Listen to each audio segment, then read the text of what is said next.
push that out of your mind and go back to what your patriot leaders were actually saying at the time. They saw themselves not as revolutionaries, but as conservatives.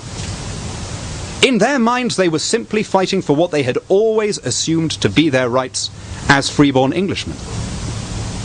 The revolutionaries, in their mind, were those in the Hanoverian court who were unbalancing the ancient constitution by centralizing power. Which brings me to my country's present tragedy. The grievances that your patriot leaders laid at the door of George III are now coming true in my country. Taxes are being levied without popular consent. Laws are being passed without constitutional authority. There has been a massive shift in power from the legislature to the executive. And I hope and pray that you are not going to fall prey to similar tendencies on this side of the Atlantic. You're not in as bad a situation as we are. You had your stimulus package here. I would have been against it. I suspect most of you would have been. But you know what? At least your parliamentarians had a vote. At least the stimulus package was haggled over by elected representatives who knew that they would have to go back within a year or two to the people who they were going to ask to re-elect them and justify how they voted. In the United Kingdom, Gordon Brown decreed a much larger sum per capita without so much as summoning Parliament. Not only was there no vote, there wasn't even a debate. And there was I thinking that we'd come through a civil war in my country to establish the principle that only the House of Commons might raise revenue through legal taxation.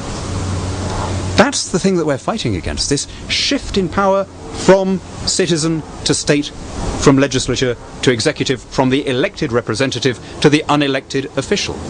Because the unelected official is always going to be keener on a big state, because he is a direct beneficiary of it, than is the representative of the taxpayer. And the big advantage that you have, and I just hope you won't throw this away, is that your budgets ultimately are set by your representatives, whereas ours are generated by the employees of the state. And therefore we've reached the stage in Europe where I could almost say that the chief function of government is the employment of its own employees. And everything else has become secondary.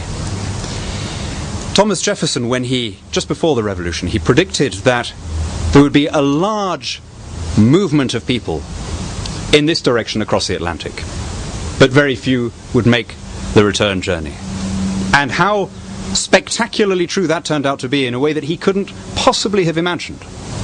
Millions of my countrymen came and found new lives here, including several cousins of mine. One, a young second cousin of mine who found her way to Colorado. The bad news is that she's a Democrat. The good news is that, weirdly, she's actually in my flat in Brighton at the moment, and she isn't going to be voting here any time in the future. And maybe by the time she comes back, I'll have been able to talk some sense into her. She is very young.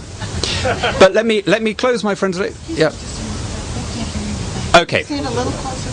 I'm coming to the end of my remarks, and I'll do so in this way, by appealing to you as a British politician who loves his country, appealing to Americans who still believe in theirs.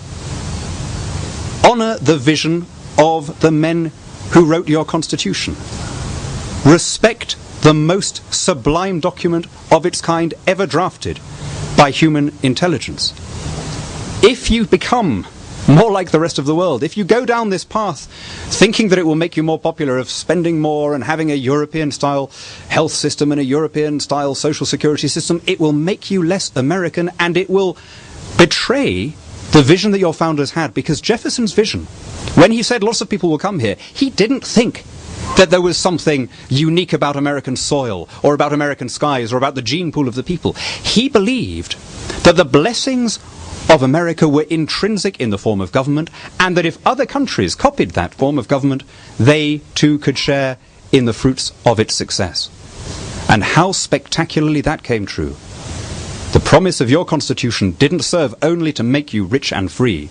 It also drove your fathers to carry freedom to other continents. And my country's tragedy is that we have lost the revolution that we bequeath to you. It's rather like those varieties of grape that were survived only in California when phylloxera was wiping out the ancestral stock. In Europe, it's the same thing. We exported these ideas that only legislators elected by the people should make laws. Our fathers carried those seeds to far continents and planted them in the fertile humus of North America. But back in the ancestral country, the old vine is withering. It's time for us to repatriate the revolution. And we need you to show us the way. Don't turn your backs on the things that made your country great and rich and free. Never be ashamed to speak to and for the soul of this great nation, of which, by good fortune and God's grace, you're privileged to be part.